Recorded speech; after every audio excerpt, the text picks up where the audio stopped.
Nous allons tenter de répondre à la question qui est le Flapacha, qui sert de fil rouge aux 104 épisodes du dessin animé Flapacha, où es-tu? N'hésitez pas à vous abonner pour vivre la passion des films et dessins animés avec moi, c'est All Story et bienvenue sur ma chaîne.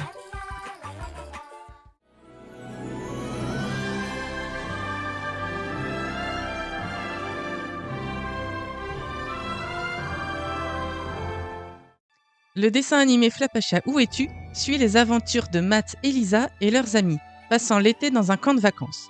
Ce que les adultes ne savent pas, c'est qu'à côté du camp se trouve une vallée aux animaux et à la nature magique, abritant le mystérieux Flapacha.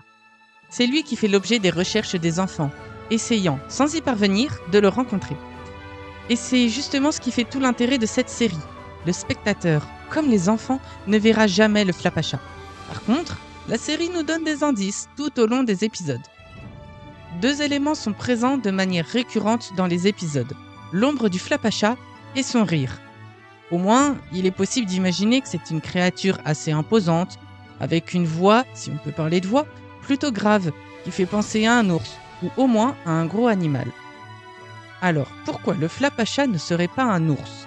Après tout, la série nous montre que des ours vivent dans cette forêt. Eh bien, deux signes entrent en contradiction avec cette hypothèse. Le manque d'empreintes en forme de pattes d'ours et les yeux magiques du Flapacha. Pour les empreintes, les enfants ont plusieurs fois eu l'occasion d'être à proximité du Flapacha, sans voir d'empreintes d'ours. Et pour les yeux brillants, encore une fois, la série nous montre que les ours n'ont pas les yeux brillants. Sauf qu'il serait normal de penser que c'est une créature magique, et donc que les yeux brillants témoignent de la magie du Flapacha. Justement, comme c'est une créature magique, pourquoi le Flapacha aurait la forme d'un animal connu, imposant comme un ours, alors que sa priorité est de rester discret? C'est donc sur le côté magique que je pencherai plus. On sait par exemple qu'il a pour odeur le caramel et la mousse, et que sur son passage, il fait pousser des fraises des bois. Son contrôle sur la nature et sur la magie est donc incontestable. En fait, il faut s'intéresser au fait le plus problématique pour les enfants. Ils n'arrivent jamais à voir le Flapacha, malgré le journal de Lisa, qui regroupe tous les secrets de la vallée. Donc pourquoi le Flapacha passe toujours inaperçu?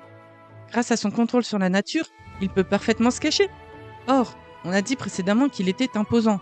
Alors le moyen le plus probable pour qu'il puisse se cacher des enfants est qu'il est capable de changer de forme. Tiens, changer de forme? Ça me rappelle un élément présent dans tous les épisodes de la série.